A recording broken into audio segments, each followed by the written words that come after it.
Buongiorno da Sicilia 24, i titoli. Risse e aggressioni in discoteca e in strada a Catania, 6 giovani arrestati dalla polizia si muovevano in gruppo e prendevano di mira coetanei per futili motivi.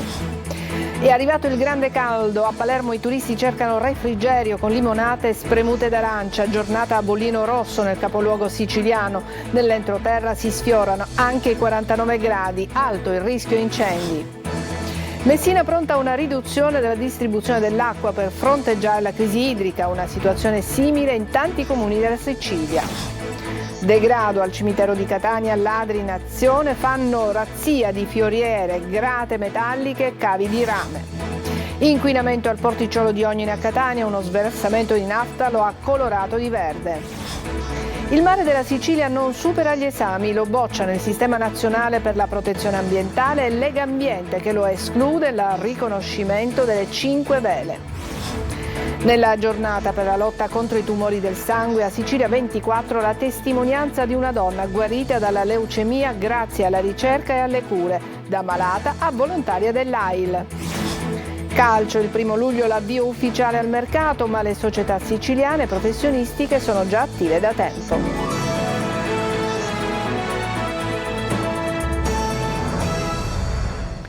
Bentrovati, la cronaca ci porta a Catania. Seminavano il panico in discoteca, risse e violenze di una baby gang che sceglieva a caso le vittime da picchiare. 6 i giovani arrestati. Tonino De Mano. Il branco utilizzava la stessa tecnica, provocava una discussione spesso futile con la vittima di turno per poi aggredirla con calci, schiaffi, pugni e addirittura colpi di casco. Scene di ordinaria violenza dentro e fuori le discoteche di Catania, a scatenarle un gruppetto di ragazzini capaci anche di prevaricare, tanto da trasformarsi in un incubo persino per i titolari dei locali notturni.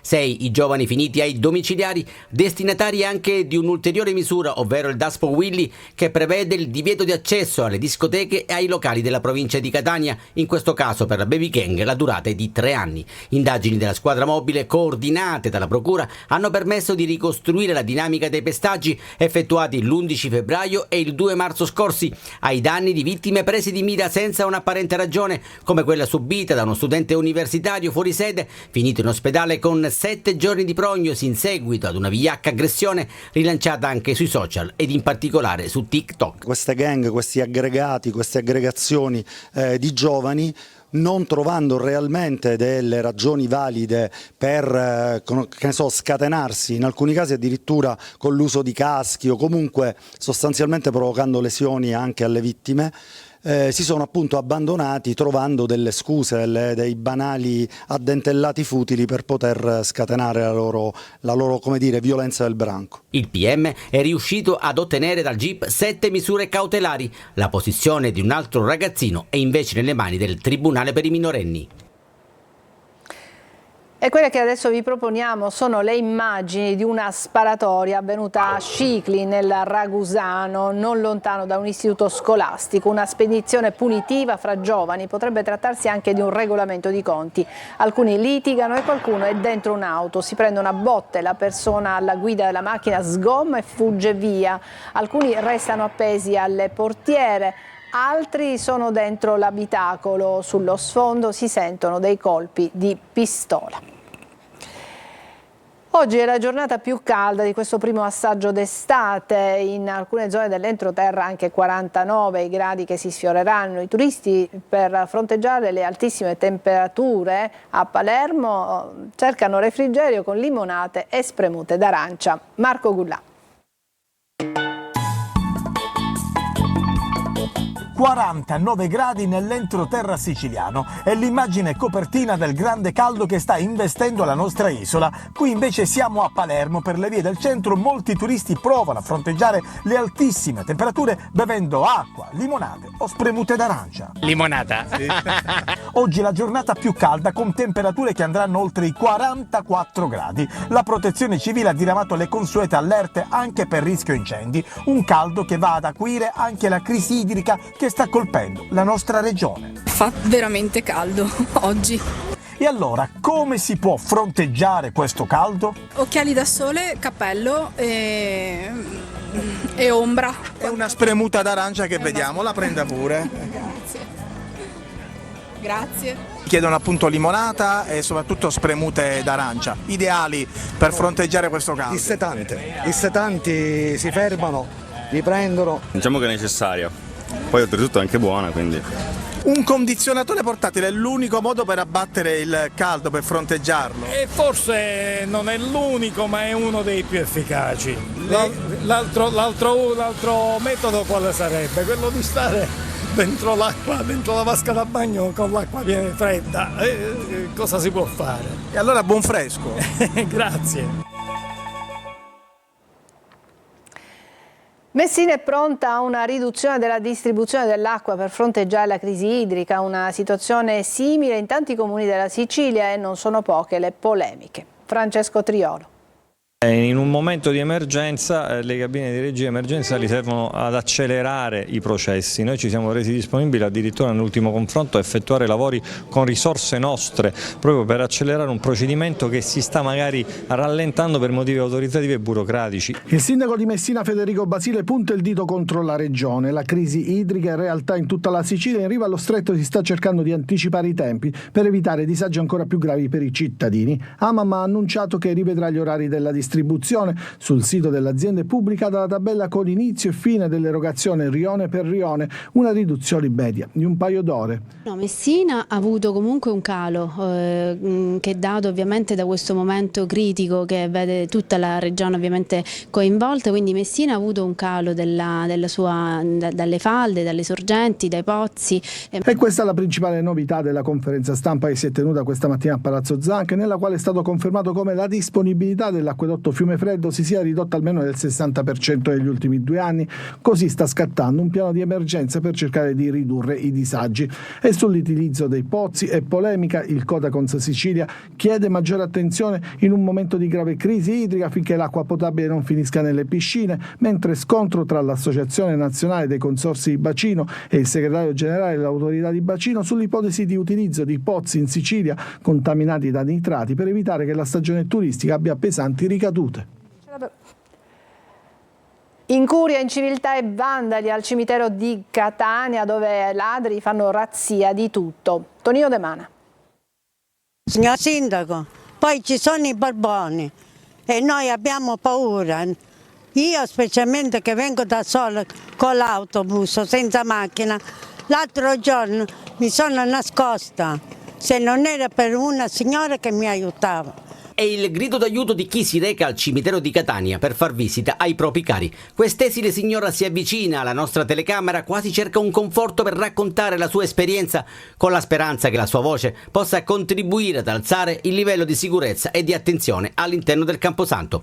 Un luogo che disagora ben poco, con quotidiani furti di fiori, fioriere, grate metalliche e cavi di rame, con i predatori di metalli che non conoscono ostacoli e ritegno, tanto da lasciare al buio da mesi un'intera area, quella delle cosiddette colombaie. Dall'affollato Ponte di Ognissanti, dove si cerca di dare una parvenza di decoro e normalità, sono trascorsi 7 mesi in cui l'erba è cresciuta sempre più, ricoprendo tombe e vialetti. Cataste di legno abbandonate, bottiglie di plastica, rifiuti di ogni genere, sterpaglie, come vedete alla mia destra, che ricoprono ogni cosa. Eppure non è una strada qualsiasi di Catania, siamo all'interno del cimitero monumentale. Sono tante le segnalazioni che arrivano alla nostra linea di WhatsApp al numero 342 74 55 005, ma anche in presenza è un coro unanime, ognuno ha da raccontare qualcosa. Onestamente abbiamo paura perché ora è estate, no? Per gli incendi, queste cose, c'è troppa spazzatura. Sono arrivata al cimitero e mi hanno rubato i fiori di mio papà, il mazzo dei fiori. Che se ne devono fare questi fiori? Addirittura dove c'è mio papà, che sono nelle colombaie, manca anche la luce. Perché hanno rubato tutti i fili della luce e gliel'ho messa io a spese mie, quella con le batterie. Una vergogna che rubano i motti. Là vicino al deposito si ci buttano tutti i vasi, cadere.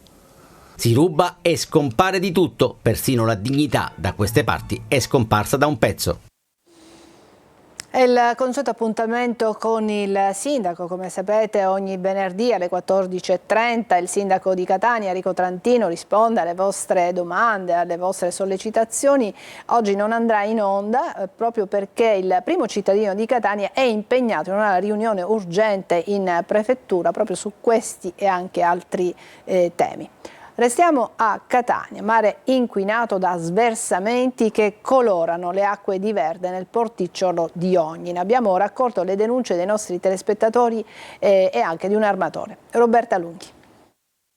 Il mare a Ognina è diventato una questione impraticabile. Una cartolina del borgo marinaro di Ognina, tanto amato dai catanesi, che si tinge di un verde anomalo e che richiama immediatamente al danno ambientale. Un dolore per chi ama il mare, per i pescatori, per gli armatori. Una denuncia, quella che raccogliamo da Fabio Michalizzi, che rappresenta i tanti che si sono rivolti al nostro telegiornale, ma anche alle associazioni ambientaliste. Questa mattina c'era una grossa chiazza di colore verde che rappresentava appunto nafta di tipo agricolo o peschereccio. Ora o è una perdita che proviene da grossi pescherecci d'altura o è una perdita, come dice una signora e insiste in questa sua tesi, che ci possa essere una perdita in qualche tubo, visto che ci sono dei rifornimenti. Da qui l'appello agli organi competenti dopo l'interesse mostrato immediatamente dalla Capitaneria di Porto intervenuta a seguito delle chiamate. Chiediamo alla Guardia Costiera ma anche all'autorità giudiziaria di intervenire, individuare i responsabili e punirli.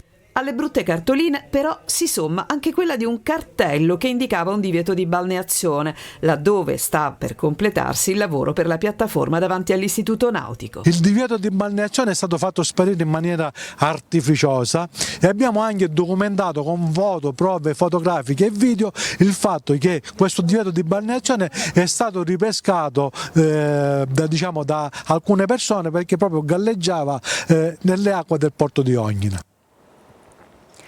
I carabinieri di Randazzo hanno sanzionato il titolare di un bar di Bronte per violazioni igienico-sanitarie. Nell'esercizio commerciale veniva usato come deposito alimentare un magazzino non a norma. In un vano attiguo al bar i militari hanno trovato materiale in disuso, impolverato, accantonato vicino a buste di farina e granella di pistacchio, oltre a barattoli di crema di pistacchio. Tutti prodotti solitamente usati per la preparazione di gelati o per la farcitura di cornetti e brioche, mal conservati e non tracciabili. A Catania, nelle zone a elevato rischio di incendi, l'amministrazione comunale ha avviato un piano di interventi per evitare che le fiamme si propaghino per via della vegetazione incolta. È stata data priorità alle aree a ridosso di fabbricati e parcheggi. Da San Giovanni Galermo a Librino, 96 settori presi in considerazione. Costo dell'operazione poco più di 200.000 euro.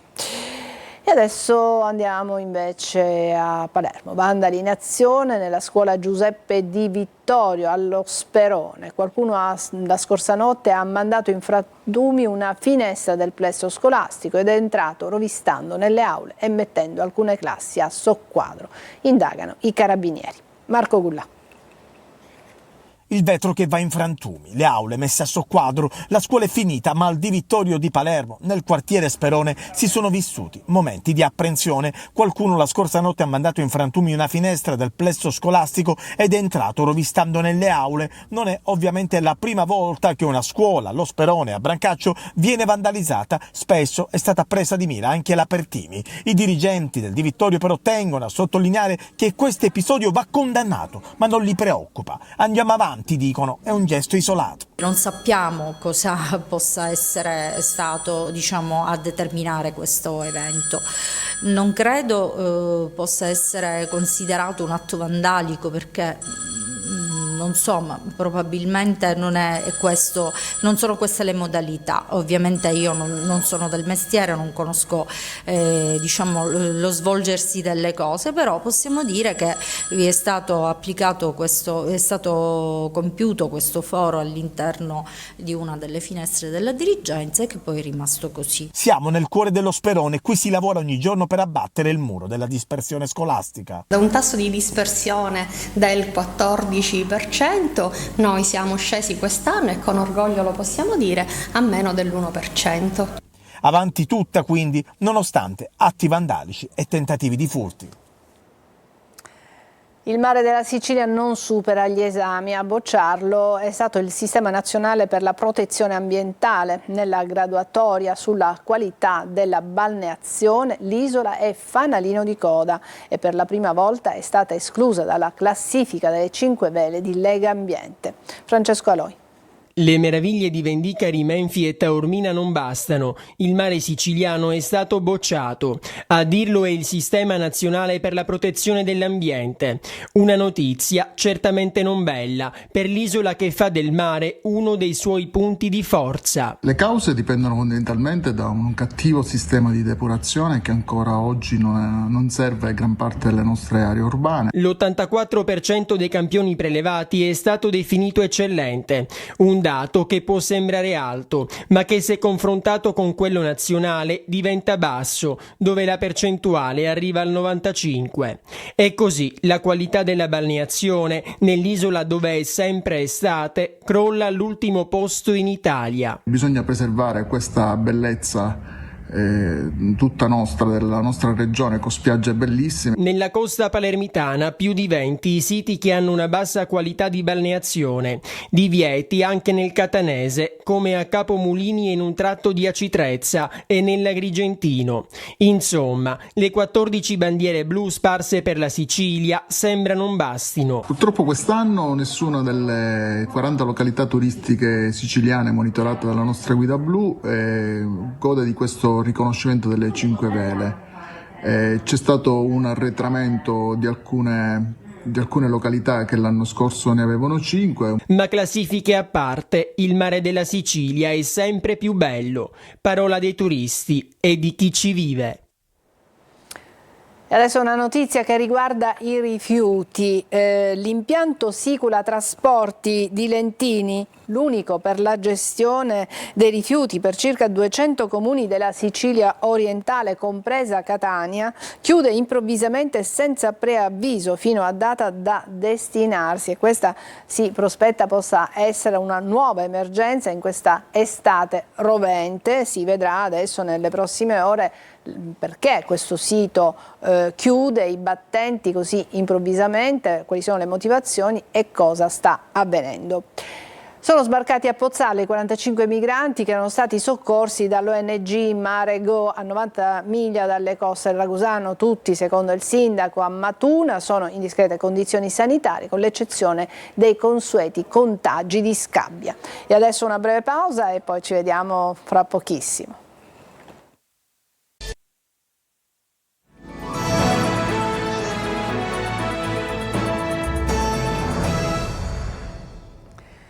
La frammentazione normativa, il possibile indebolimento dell'amministrazione centrale e l'esigenza di copertura finanziaria che potrebbe gravare nelle tasche dei cittadini. Il professore Gullo dell'Università di Palermo identifica le preoccupazioni della politica che si agita contro la legge sull'autonomia differenziata. Per la Sicilia, commenta, si rischia la riduzione delle risorse per interventi sul territorio. Roberta Lunghi. Dai leghisti del nord Italia, Salvini e Zaia in testa, pronti a preparare la grande festa dell'autonomia, a chi invece, seppure appartenente allo stesso schieramento, come il presidente del Consiglio regionale Filippo Mancuso, mister preferenze della Lega in Calabria, definisce la riforma Calderoli sull'autonomia differenziata diventata legge nazionale un pasticciaccio difficile da decifrare. L'opposizione intanto, Renzi compreso, si agita per ottenere il referendum abrogativo con 5 regioni, Emilia, Puglia, Campania, Sardegna e Toscana, pronte ad appoggiarlo. Su un altro fronte c'è il ricorso della Regione Campania alla Corte Costituzionale per impugnare la riforma, per la quale, alla luce di tanti dissensi, occorre scorgere quali siano le preoccupazioni o i punti deboli dell'eventuale espansione delle competenze autonomistiche delle regioni. Quello che non è chiaro è l'effetto di questo ulteriore conferimento di potestà legislativa, perché questo aumenterebbe indubbiamente la frammentazione normativa dell'ordinamento italiano. Questo passaggio di funzioni,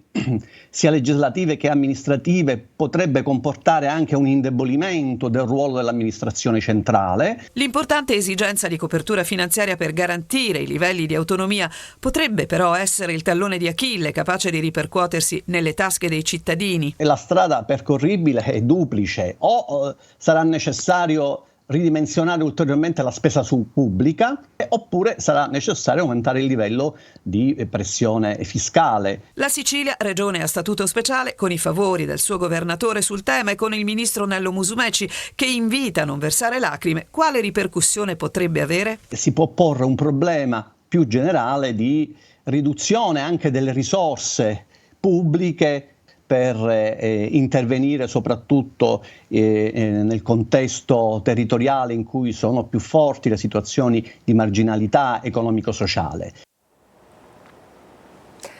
Nella giornata nazionale per la lotta contro le leucemie, diverse le iniziative dell'associazione AIL per sensibilizzare e informare su servizi e sostegni economici a favore dei pazienti.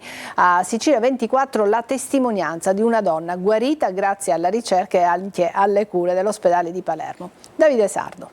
2 anni fa mi è stata diagnosticata una leucemia linfoblastica acuta e sono in cura presso il cervello di Palermo con l'equipe della dottoressa Patti, il dottore Mulè e la dottoressa Calafiori. Mi sono trovata benissimo, per me hanno provato loro, c'era questa sperimentazione che ha finanziato l'AIL e quindi le cose vanno abbastanza bene. Faccio l'immunoterapia, non ho fatto il trapianto di midollo osseo, l'ultimo midollo che lo faccio ogni 3 mesi adesso era pulitissimo. Questa è una delle tante testimonianze di pazienti dell'AIL di Agrigento. La signora Rosalba è quasi del tutto guarita da una grave forma di leucemia. Anche lei adesso è una volontaria dell'associazione AIL per sostenere e diffondere un messaggio di speranza agli ammalati, a coloro che fronteggiano la difficoltà della malattia.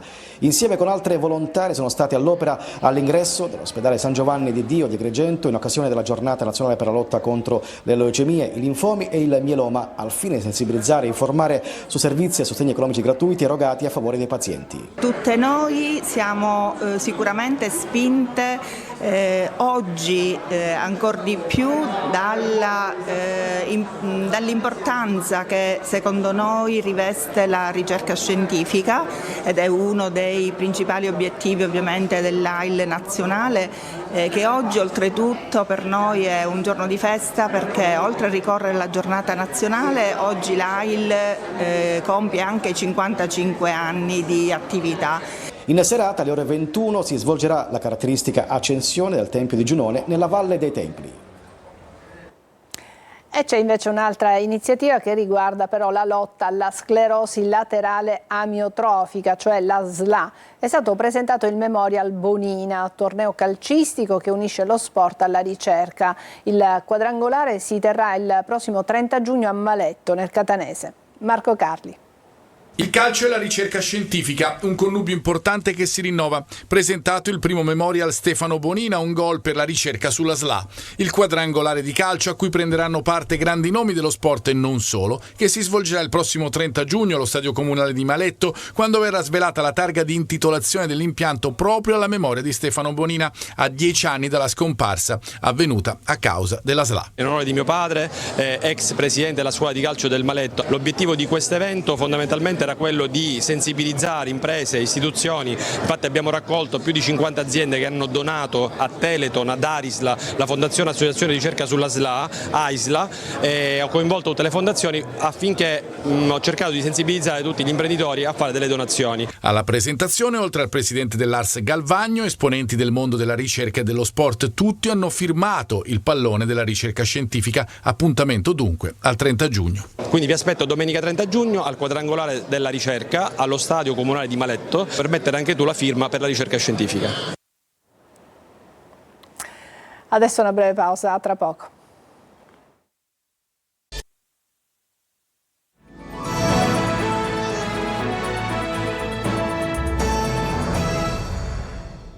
Eccoci al calcio. Il 1° luglio comincia ufficialmente la sessione estiva di mercato, ma le società siciliane professionistiche sono già attive da tempo. Ci aggiorna Marco Carli.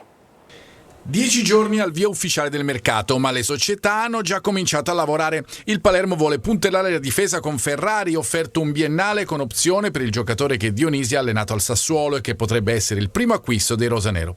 In uscita Soleri è sempre più vicino allo Spezia, mentre per Brunori la richiesta dei rosa è alta, 10 milioni, e scoraggia i contendenti. Interessa Van der Putte, ma la concorrenza è tanta. Dalla B alla C, in casa a Catania, dopo la presentazione di Toscano, il lavoro non manca anche per trovare gli acquisti accordi per le cessioni di giocatori che non rientrano nei piani societari, ma molti dei giocatori, compresi quelli rientrati dai prestiti come la Dinetti, lo diciamo da tempo, saranno valutati. Dovrebbe restare Ciccerelli, poi in difesa piace Anastasio, ex Casertana ma di proprietà del Monza. Su Capomaggio la concorrenza dell'Avellino è forte, 1 o 2 interpreti del Cesena della promozione potrebbero accompagnare Toscano nell'avventura catanese. In casa Messina arriva anche l'indiscrezione dell'interessamento di un gruppo di investitori cinesi per la società, una notizia da prendere con le pinze anche perché Sciotto a qualsiasi acquirente chiede di restare con una quota del 20%. Nel frattempo resta bloccata la situazione legata al DS dopo che Roma si è accasato a Foggia. Il Trapani dell'ambizioso presidente Antonini, infine, arrivano smentite sulla possibilità che Chiricò possa vestire il Granata. Si potrebbe chiudere per Zuppel, attaccante toscano protagonista nell'ultima stagione da Cireale. Ci fermiamo qui, è tutto per questa edizione Sicilia 24. Grazie per averci seguito, buon pomeriggio.